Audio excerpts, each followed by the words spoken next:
Not all lasers are created equal. Some lasers are used for incisions, like a diode laser. Some lasers are used for aesthetics, like a CO2 laser, both of which we have. But when we're treating periodontal disease, there's only one laser that's been FDA approved for treatment of periodontal disease, and that's the Millennium PerioLase. We use the Millennium PerioLase to accomplish the LANAP procedure, which targets specifically diseased gum and bacteria. It does nothing to healthy gum, it just eradicates diseased gum. As I use this PerioLase over my skin, as you can see, it does nothing to my skin because there's no inflammation there. But as I use this PerioLase on the black pigment of the writing on the business card, you can see that it quickly and efficiently removes that black pigment. If I were using a diode or a CO2 laser, it would just burn the paper.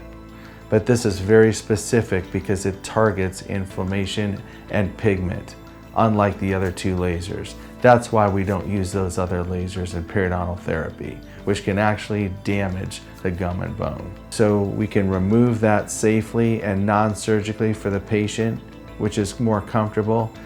Then we can do a cleaning of the root, and we come back with a laser in a second phase, all in the same appointment, where we create a blood clot between the gum and the tooth, the gum that is now eradicated from the diseased tissue and bacteria. That clot brings in stem cells that regenerate the tissues necessary to give you structure back for your tooth, those being the gum, the bone, and the periodontal ligament. Most of the time it does not result in loss of gum and exposure of the root like surgery would.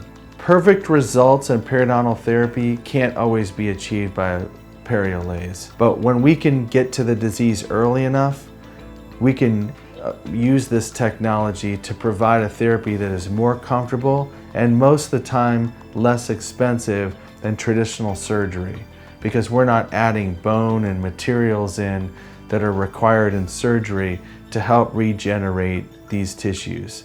The Millennium PerioLase can stimulate stem cells that are in the clot that is created by the laser and let the body rebuild these structures without the influence and cost of foreign materials.